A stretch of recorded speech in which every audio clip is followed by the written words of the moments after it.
hearing this? Anybody hear that? How can we possibly have the slightest idea what to expect? Well, we're back. Hold on to your butts. Welcome to the Jurassic Park Podcast.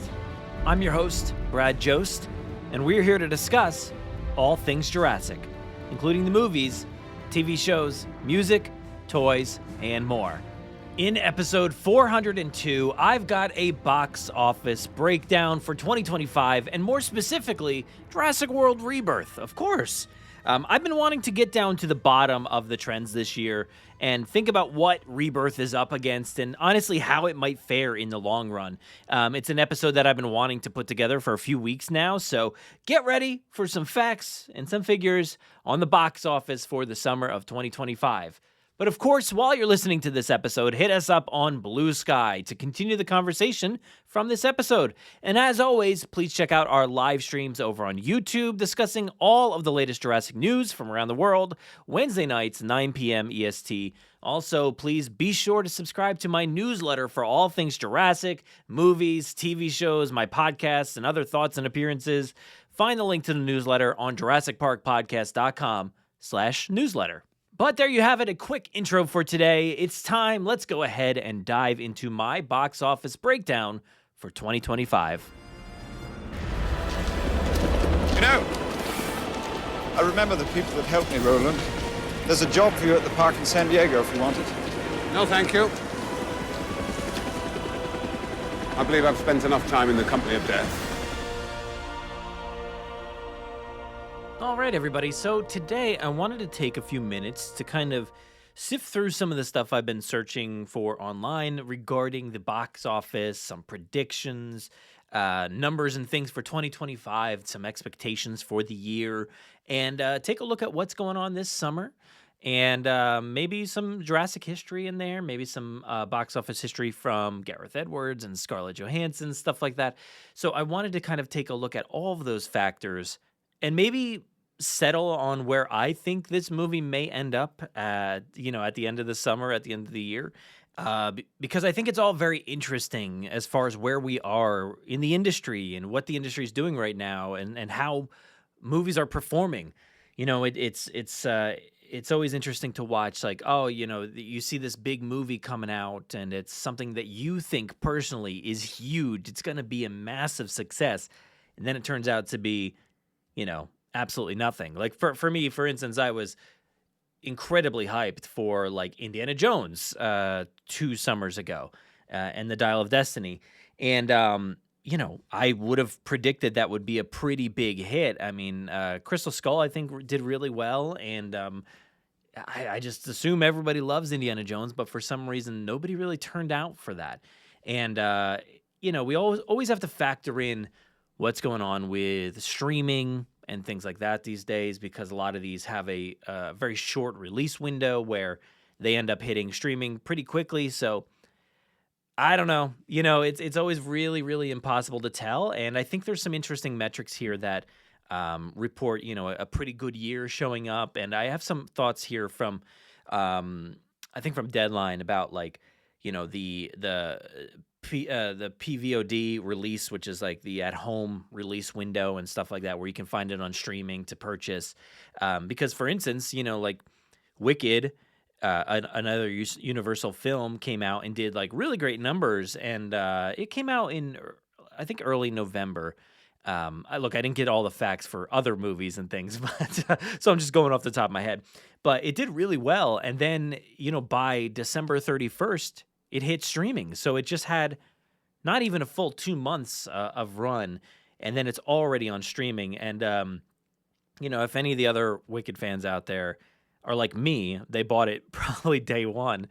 And also, at the same time, still consider going to see it in theaters because it is still running in theaters. So there are some interesting metrics that we can look at there as well. But I did want to start off just thinking about the industry itself and where it's kind of headed in 2025. So before we get to Jurassic World Rebirth itself, I just thought it would be interesting to look at what the expectations are for 2025. So here, this is some information from the website Box Office Pro. I'm just going to go ahead and read what they're saying here, and then we'll talk about it after that. It says, The industry is entering 2025 with the support of the first fully uninterrupted year of Hollywood production since 2019. This crucial factor should see a significant increase in the number of wide releases hitting theaters. We expect 2025 to set a new benchmark in the post-pandemic moviegoing era, topping 2023's $9 billion in box office thanks to a diverse and consistent slate of studio releases. A slow first quarter will ramp up to what we expect to be a major movie-going summer, with a potential box office breakout scheduled every frame from the beginning of May through the first weekend of August. The majority of our forecasting panel, comprised of senior executives representing exhibition, distribution, and premium large format, predicts the domestic market to perform between 9.3 and 9.7 billion, with the potential ceiling of a 10 billion in a best-case scenario. So that's me now talking. Well, I was talking before too, but you get it. So there's some really, really high hopes for 2025. So outside of Rebirth alone, we've got a huge expectation for 2025, saying that this is going to be the first fully interrupted, first non-interrupted Hollywood, production schedule since 2019, which, we've seen COVID over many years, which has certainly toppled the industry. And then there's been a lot of strikes going on, writers and actors and all kinds of things. So there's been a lot interrupting the Hollywood production schedule, and they're excited about that. So that's good. And, the pandemic numbers have certainly gone down. So to be able to get anywhere near 2019 would be kind of cool. I know they're saying, 2023 had 9 billion. So that's good. And to get anywhere near that would be great as well. So 9.3 and 9.7 based off of mostly a major summer with something huge every weekend. So that's pretty cool. And this is all based off of people who, are running the theaters themselves and distributing them and working in these large formats. So that's a lot of really good insider info there. So let's go ahead and talk about what is releasing this summer. Yes, we all know Jurassic World Rebirth is coming out in July 2nd, 2025. But, like that article had mentioned there from Box Office Pro, it's that there's going to be something big from May onwards into early weeks of August. So you've got, let's see, in June, let's talk about June here for a second. June 13th, Universal, again, has another huge hit coming their way. I would assume, again, who really knows? But How to Train Your Dragon, a huge hit for them in animation. Will it translate to live action in an interesting way? I don't know. But there will certainly be a lot of box office there. But I think for a lot of these June releases, we're not really going to see an infringement on, the revenue that Jurassic World Rebirth is going to be making. So How to Train Your Dragon being almost a full month away shouldn't really factor into it too much. June 20th, you're going to see Sony releasing 28 Years Later, which will be a decent hit, I would assume, because people have been really clamoring for, the continuation of that universe. So that'll be pretty cool. And then June 27th, you've got F1 from Warner Brothers, Megan 2.0 from Universal. Interesting to see that, I think, slide into the summer box office versus, I think it was like a January release or something like that for Megan 1.0, I guess. So that'll be big. It potentially, I think it did pretty well in the early months last time it came out. And 2.0, I don't know if there's a huge hype for it or want or need for it, but it could do pretty well for Universal. And that is literally just like 1 week. So, Universal is coming out with three movies, at least three. It doesn't look like there's anything after that until August, which should do well as well. But, you're talking about 3 in a row, almost 3 in a row. So there's a week skip there on June 20th. But you've got How to Train Your Dragon, which should propel for 2 to 3 weeks there. And then you've got Megan 2.0, Universal. And then that literally few days later, because we were talking about the July long weekend box office there for Jurassic World Rebirth. So you've got June 27th, Megan 2.0, and then nothing really hitting in between that because there is nothing really, but nothing of note there. July 2nd comes around, which is actually a Wednesday, so typically you're talking about the Friday releases, but since it is the 4th of July holiday, 4th of July is that Friday, so you get that extra 2 days.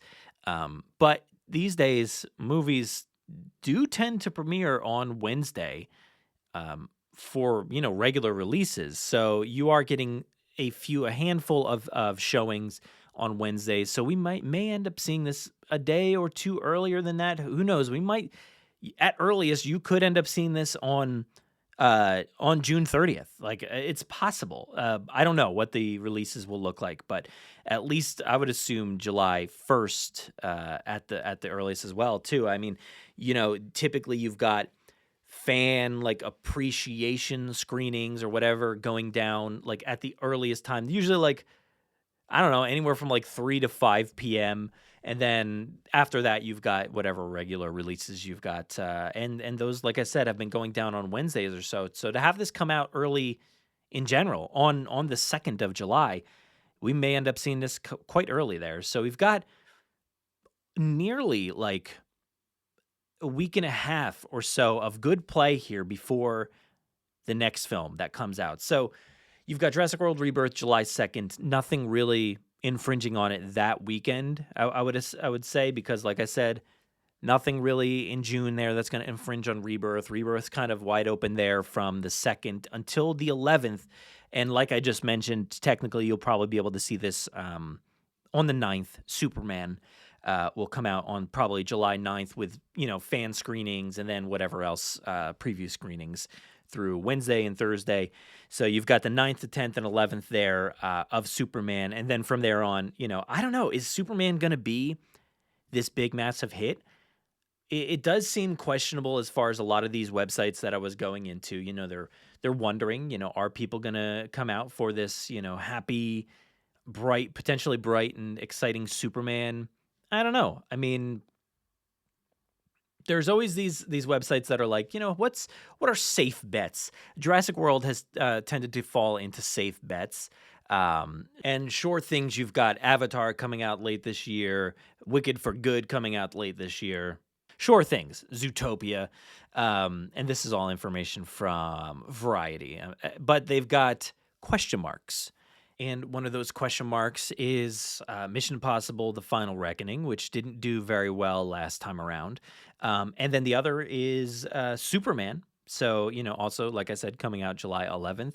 They say that comic book cinema isn't nearly as bulletproof as it used to be. And the last solo Supes flick in 2013, Man of Steel, was a gentleman's triple. This film needs to be a home run. So, yeah, I mean, it's a risky time for Superman. It came off of the, Snyderverse, which didn't really pan out the way they wanted to. And, even when was that? 2006 Superman, I think, didn't really pan out the way everybody had hoped either. So will Superman continue to do that, or will it actually do well like Guardians of the Galaxy has done? Because, they say James Gunn really might be the thing to propel this into a box office success because of Guardians and because of his goodwill with the superhero genre.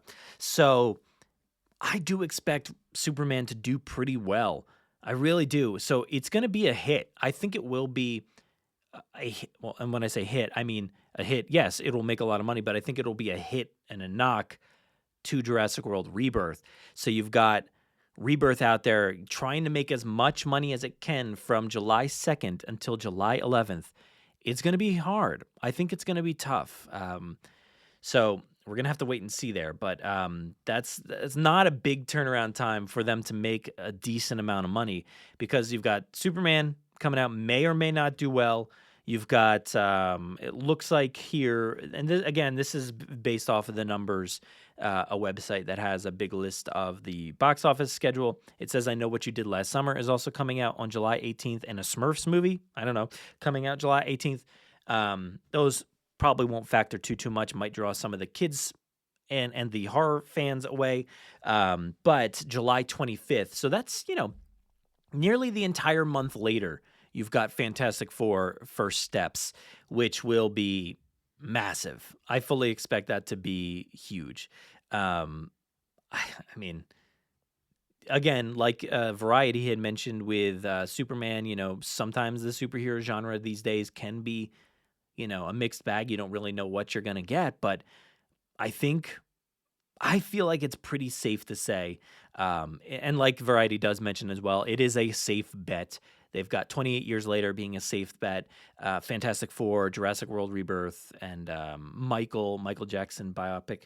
And so Fantastic Four just being, something that, again, kind of like Superman, really needs to bounce back from its previous iterations.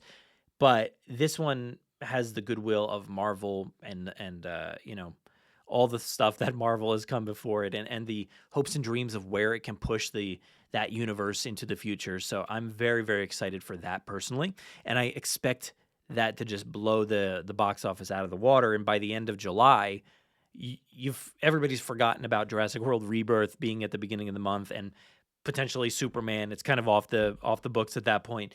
I expect Fantastic Four to kind of wipe the slate clean and just like pretty much really start a trickle in period for Jurassic World Rebirth in terms of the box office.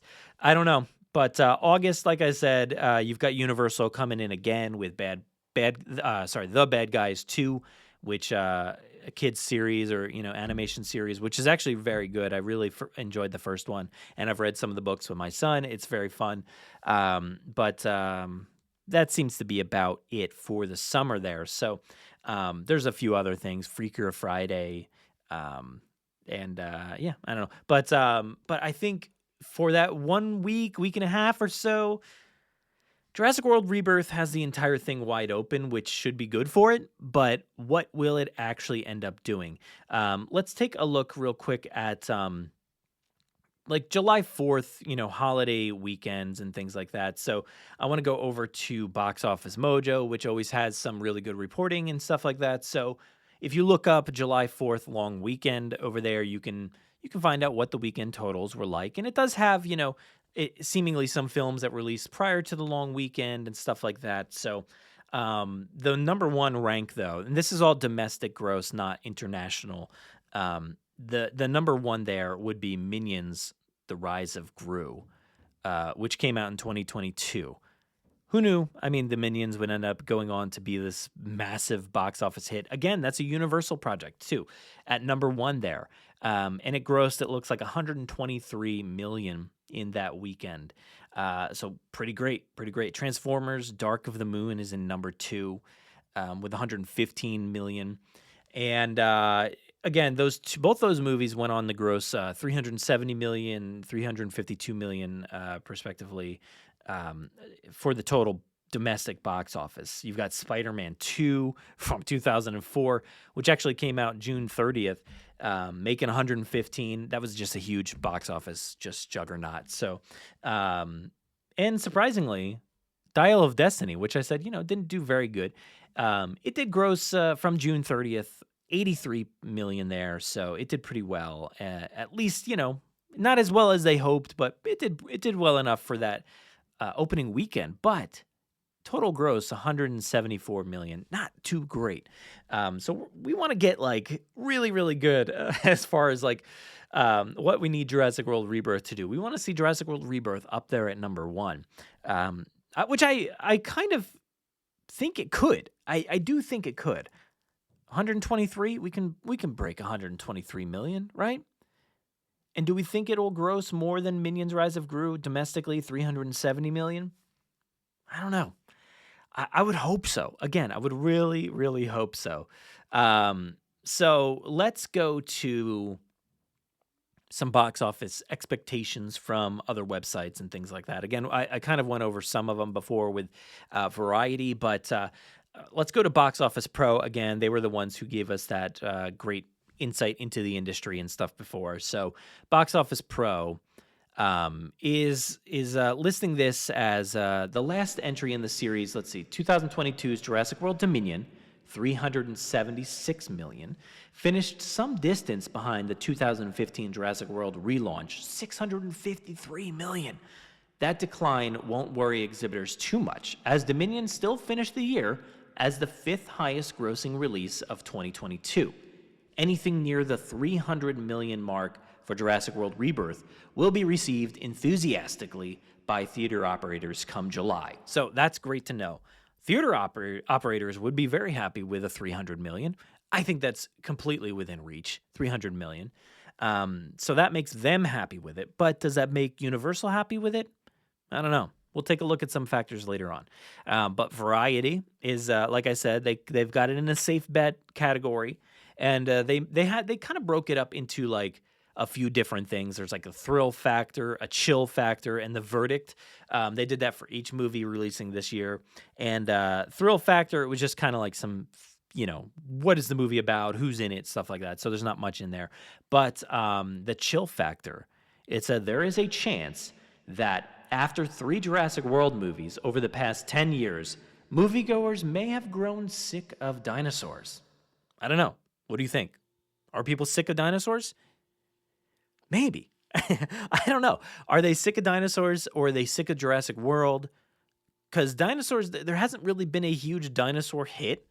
So they may just be sick of dinosaurs or maybe just Jurassic World. I don't know. But their verdict overall says, come on, audiences love dinos. And this movie and its fresh, talented cast will rampage through the box office again. So Variety, pretty high on it, it seems. That kind of, are people sick of dinosaurs? I don't know. But then they're like, yeah, no, people love dinosaurs. Come on, what are we talking about? So I agree with that. I think people do end up loving dinosaurs and just want to see something good and something thrilling. So let's go over to Discussing Film, another website out there. Jacob Fisher wrote about it and said that this film won't touch 1 billion. Jacob Fisher over at Discussing Film. I kind of agree. I think I agree with you. I don't know, it's really, really hard to predict, but in my mind, I don't know if it's going to get that 1 billion mark either. But we'll wrap it up later on with some predictions, I guess. But Jacob, not thinking it's going to touch 1 billion. Screen Rant has Cooper Hood that wrote, that makes it easy to predict that Jurassic World Rebirth will make 1.1 billion. It could go even much higher thanks to having a proven box office star like Scarlett Johansson attached. Even if everything goes right, it probably won't catch Jurassic World's franchise record 1.6 billion performance. So yeah, I definitely don't expect this to be like another renaissance like Jurassic World was. That came out after 14 years of not having a true Jurassic dinosaur, blockbuster hit.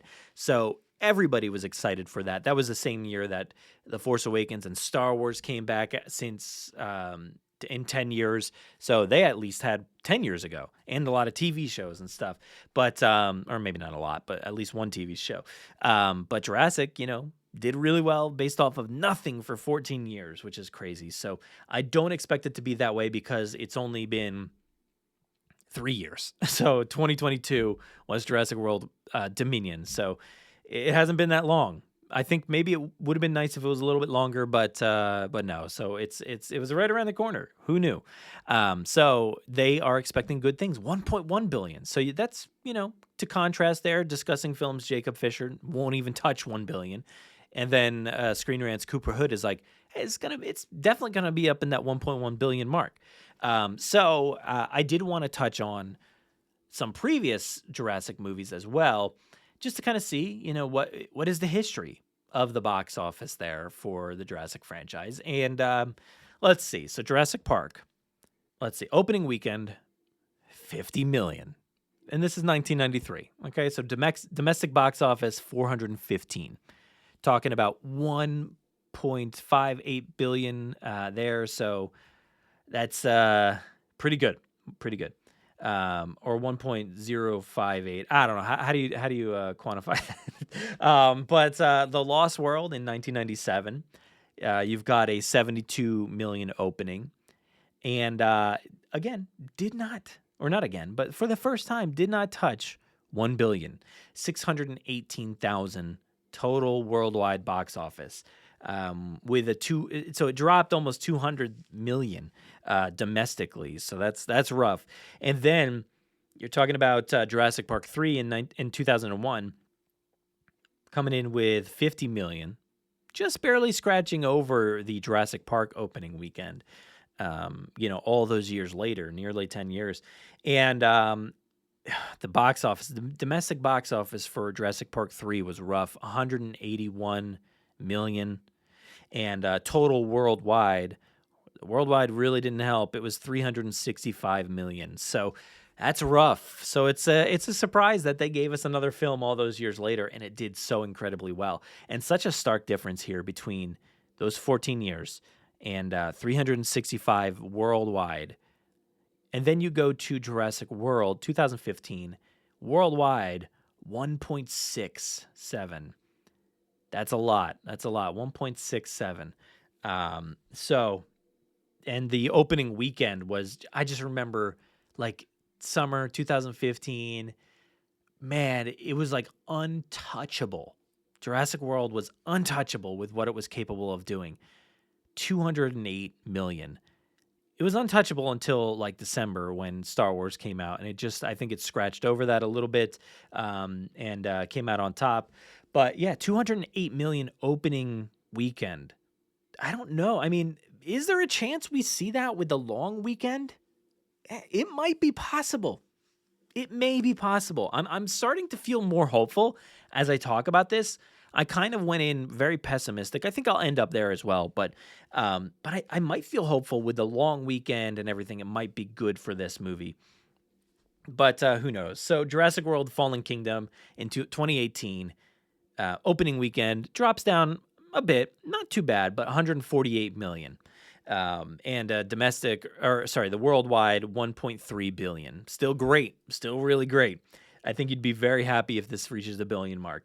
And Jurassic World Dominion, again, very much with the original trilogy, the second trilogy, diminishing box office returns in a big way. Well, not in a huge way, but in a $600 million way, diminishing box office returns.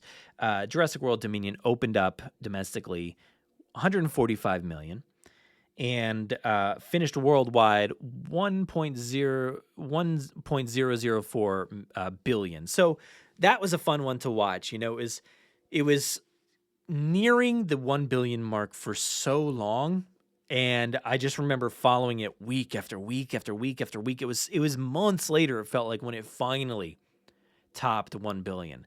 It took a while, but it actually got there.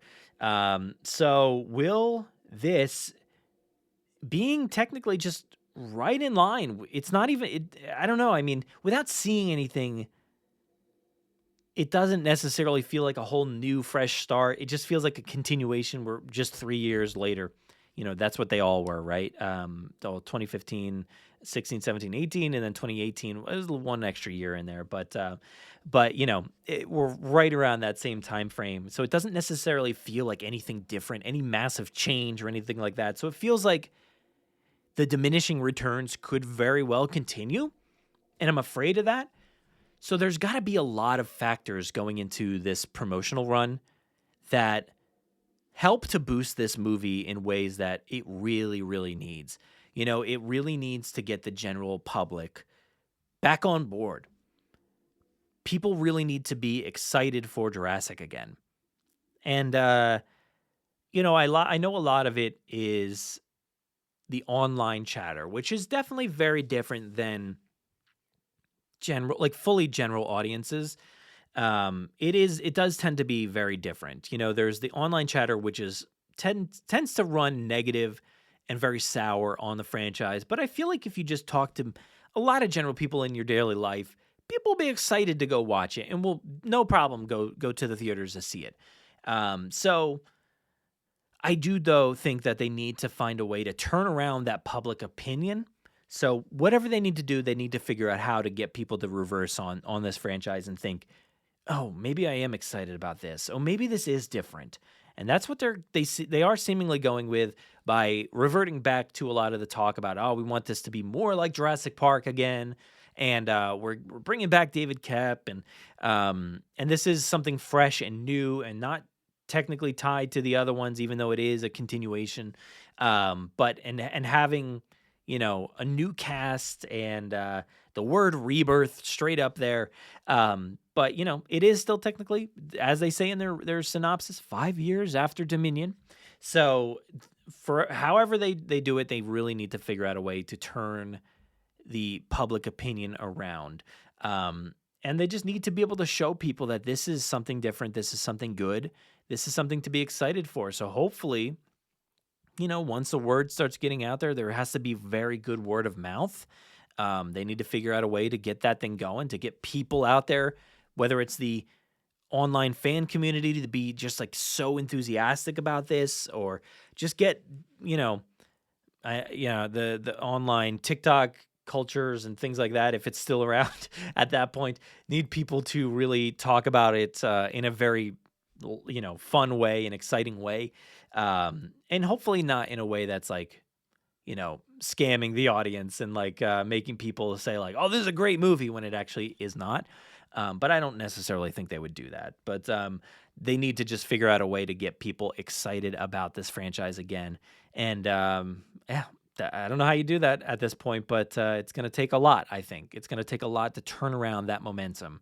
So especially with very little time to do so. And it's not, maybe I think they would have been better off to wait a few years, but here we are just going straight into it.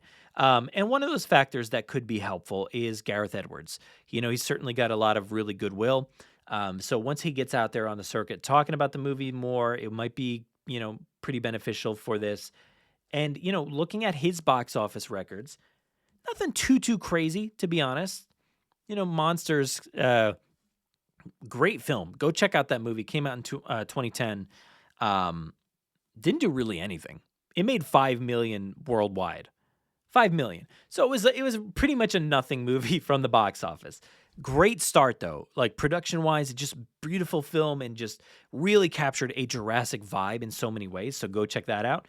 Godzilla, 4 years later, 2014, amps it up quite a bit for him personally. 200 domestic box office, which is domestic box office. 328 international, equating in 529 million worldwide for Godzilla. And look at that. Godzilla kicked off a massive franchise. Godzilla, King of the Monsters, Godzilla v. Kong, Godzilla X Kong, New Empire, Monarch TV show, Skull Island movie. So there's a lot of great stuff that came out of that universe that he was able to really envision what this universe would be and turn it into something excellent. So I think that's all on him, really. And then follow that up 2 years later with Rogue One, a Star Wars story, which my personal, favorite Star Wars film of late. Domestic box office, 533 million. Pretty great. And international 521, equaling 1.055 billion at the box office. So he is no stranger to the $1 billion mark. Will it come in that range? Maybe, maybe not. The creator did not do very well, surprisingly. Like, as great as that film was, I really, really dug it. And I thought it was, like, marketed really well and talked about constantly. Domestic box office, 40 million. That's it. World or international box office, 63. Worldwide box office, 100 million. 104 million. So, not great, but not enough to shy away, Universal from picking him, because he was obviously picked so late in the game in early 2024. So this the creator came out in September. People knew what they were getting. So a very limited total here. I mean, you've got Monsters, Godzilla, Rogue One, and the creator. 4 movies. 4 movies. That's it to really go off of for Jurassic World Rebirth. But we all know what we're going to get out of him. We know we're going to get something great. We know we're going to get something visually stunning. and something really good with CG and stuff like that. So I'm fully expecting something great out of Gareth Edwards, but not a huge box office return. On the other hand, they kind of maybe anticipated that. So they're like, you know what, let's bring in somebody huge. And that is Scarlett Johansson, which, I don't really need to go through the entire list here, but you've got Avengers Endgame, $2.7 billion worldwide. Avengers Infinity War, $2.04 billion. Avengers, $1.5 billion. Avengers Age of Ultron, $1.3 billion. Civil War, Captain America Civil War, $1.15 billion. Then you've got The Jungle Book, Iron Man 2, Sing, Captain America again, Black Widow, her solo movie, which was, mired in a lot of different stuff, but that came out in 2021. I don't know. I don't remember the box office run at all, but it made $379 million somehow. So yeah, I mean, there's a lot to go off of with Scarlett Johansson. All of her movies make money for the most part. So, and there's a lot. There's I think it said 54 titles here. Is that true? That's a lot of titles. And let's see. Total domestic. Let's go total domestic box office for Scarlett. What is this number? $5 billion. So sorry, there's a lot of commas in there. I had to count them all. $5 billion. And let's see, total international, everything worldwide or whatever, with domestic, $15 billion. That's massive. That's massive. So yeah, and even with averages, if you average worldwide with a lot of movies that made almost no money, $293 million. So that's pretty good average there. So lots of really good stuff to expect from box office, at least from Scarlett Johansson and Gareth Edwards. But yeah, is that going to be enough? Maybe, maybe not. So is there anything else? Oh, we also have to think about something that Deadline said here. This comes from Anthony D'Alessandro, and this is about more so the window, right? So we've all wondered about the window of when things come out and how much they're gonna cut off the theater go and just go to like the home video sales, like I said with Wicked. Let's talk about that for a minute, because Anthony D'Alessandro here from Deadline says, when it comes to tentpole movies with 30 to 46 day theatrical windows until PVOD, there's plenty of evidence that shows there's no cannibalization of a movie's ticket sales thereafter.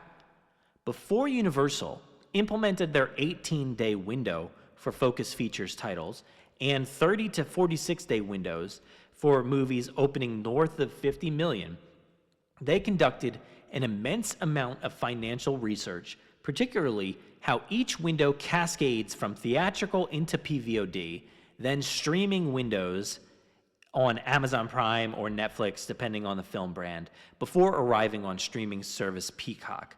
The theory is that marketing and P&A cost efficiencies are achieved in overlapping the theatrical window with that of PVOD. Essentially, a movie is at its greatest level of consumer awareness during its first 2 weeks of theatrical release, hence the reason why PVOD frame is dated so close.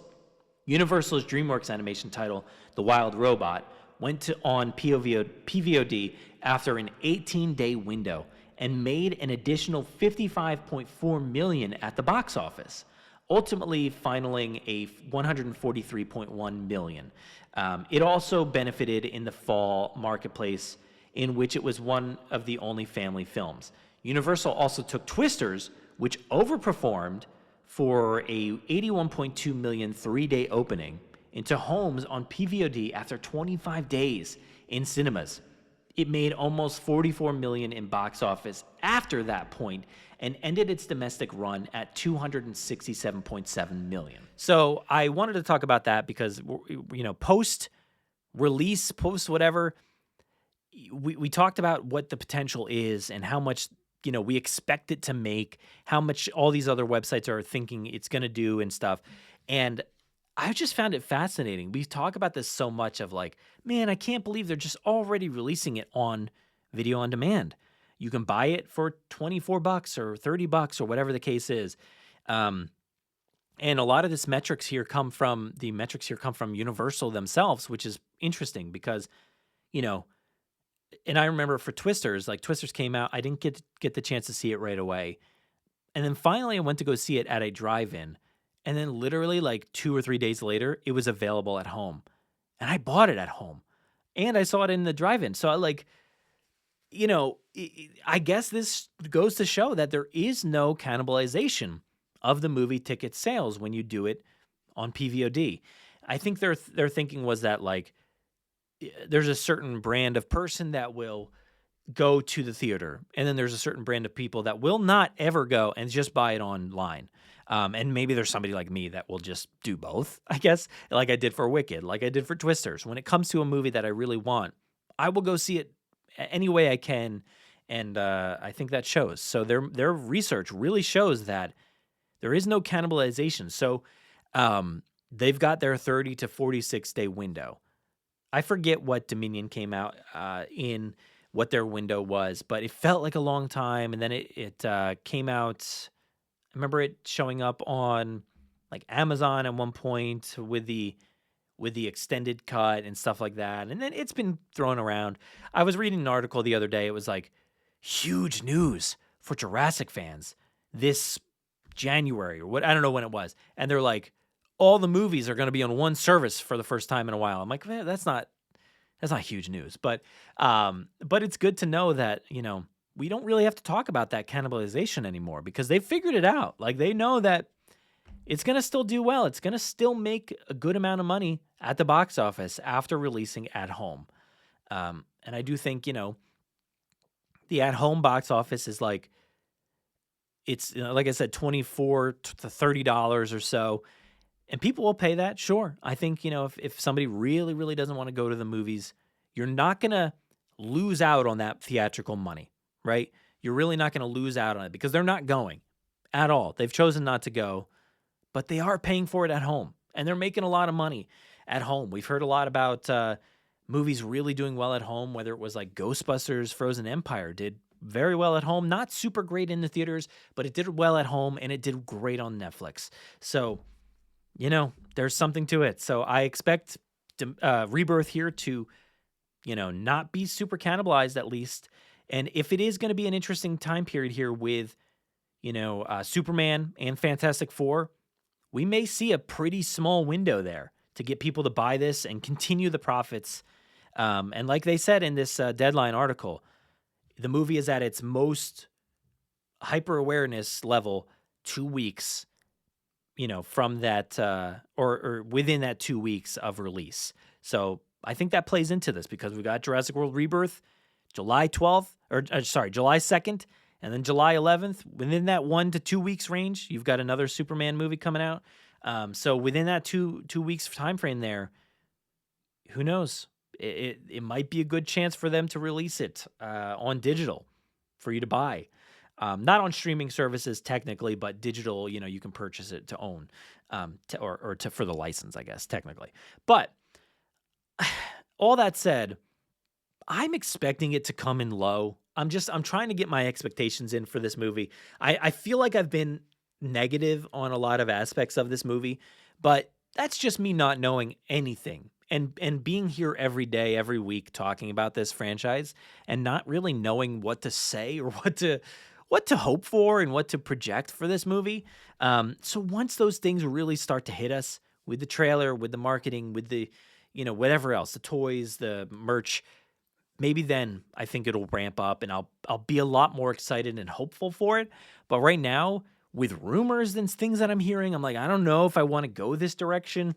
And the box office just having diminishing returns for the past few films and just a crowded summer. But like I said, all of the things I've had in my head, I should wipe those away because everything I just read to you from, these different websites talking about a very high summer box office and, no cannibalization from streaming and a lot of the expectations, everybody is expecting big things from this. So I guess I should too. I really guess I should too. But I'm trying to keep my expectations low, so I think it might come in lower than we expect. I don't know that it's going to hit the 1 billion mark, but boy, do I hope it does, and boy, do I hope I'm wrong.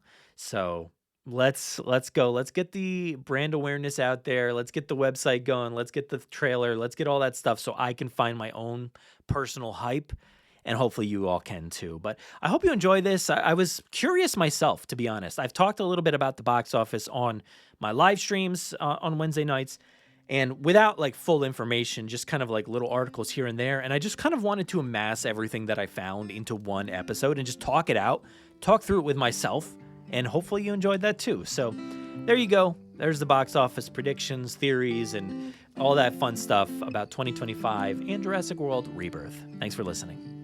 Life will not be contained. Life breaks free, it expands to new territories, and crashes through barriers painfully, maybe even dangerously, but, well, there it is. There it is. I'm simply saying that life finds a way. That'll do it for another episode of the Jurassic Park Podcast. We appreciate each and every one of you for sharing in this love of the Jurassic franchise and, of course, listening to this episode. A huge thank you to all those websites and places that I kind of reached out to try to find some facts and figures. And yeah, it was very informative. It was stuff that I was interested in knowing about the industry and how things are looking for 2025. And I'm feeling a bit hopeful about the box office, at least, for 2025. Where we're going to go from there, I'm thinking Jurassic World Rebirth, like I said, I don't know that it's going to reach the full potential of what it could or what it should, but other people are out there saying it will. And I'm going to hope that they're right. I really hope that they're right.